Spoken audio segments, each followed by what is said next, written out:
So, this is just a couple of notes regarding Antony and Cleopatra.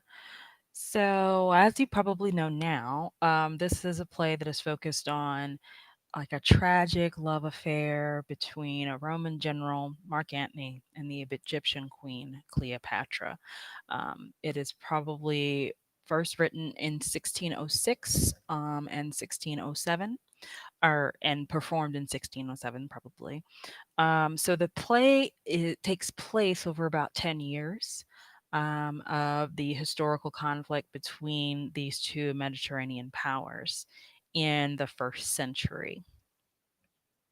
And it culminates in the death of Antony and Cleopatra. Um, what the play is known for is that Shakespeare is comparing and contrasting Egypt and Rome, um, and that is kind of a major structural element of the play.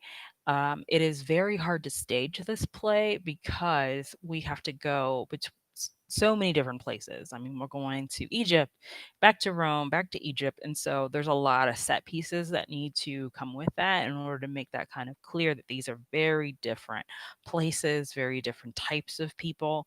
And so that makes it a little bit difficult for staging, but it is really worth it when staged well. So the differences that we see: Rome is masculine, pragmatic, martial, and public as a culture.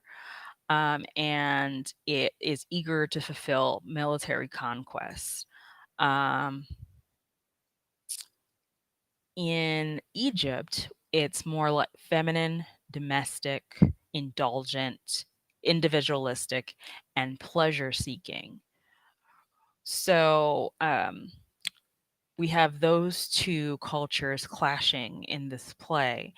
And it is kind of like the reason why Antony and Cleopatra are kind of ill suited for each other, maybe even ill suited for continuing in life together, because they are so different from such different um, communities, that their romance, this great passion that they have, is not sustainable long term.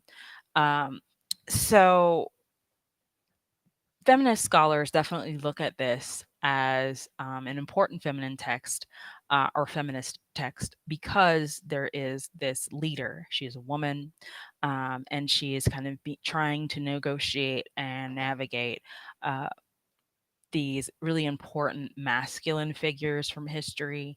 Um, and so that makes her kind of one of the most fascinating female leaders that we encounter in Shakespeare's canon, or y- n- any character, any female character in his canon, because she is kind of in charge, and she's going up against these men. Now, obviously, it doesn't work out for her, but the effort is there. Um, so one of the most important parts of Cleopatra's identity is her ability to change, her mutable identity. She ends up standing in for Egypt in a lot of different ways, so much so that she can't really be extricated from her Egyptian identity. So she is Egypt, and Egypt is her. Um, so the unlike the Roman figures, um, they're very masculine and they're very competitive and they need to dominate.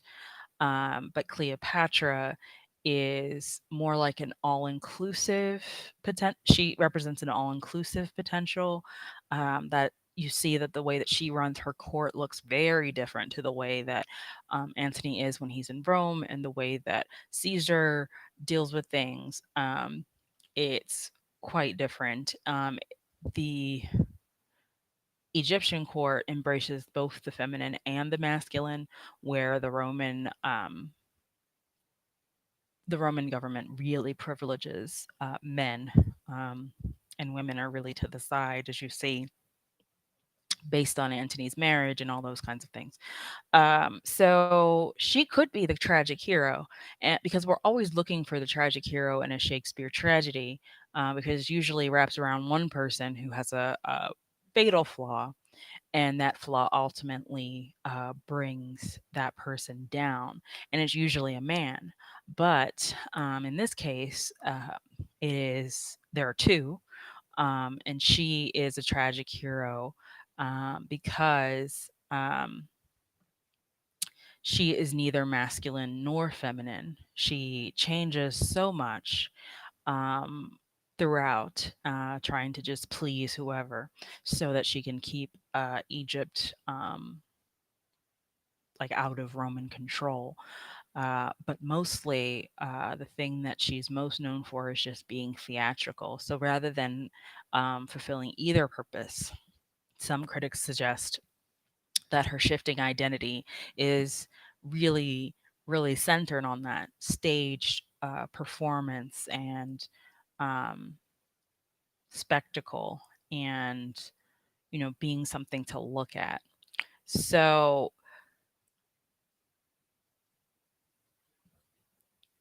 what's most important too is that she is in charge in a time when women had very little political power in Shakespeare's England, with the exception of Elizabeth. Political power is not really something that women had, and so um, he wants to make her believable as a leader, and that is why we can't make her too feminine or too masculine.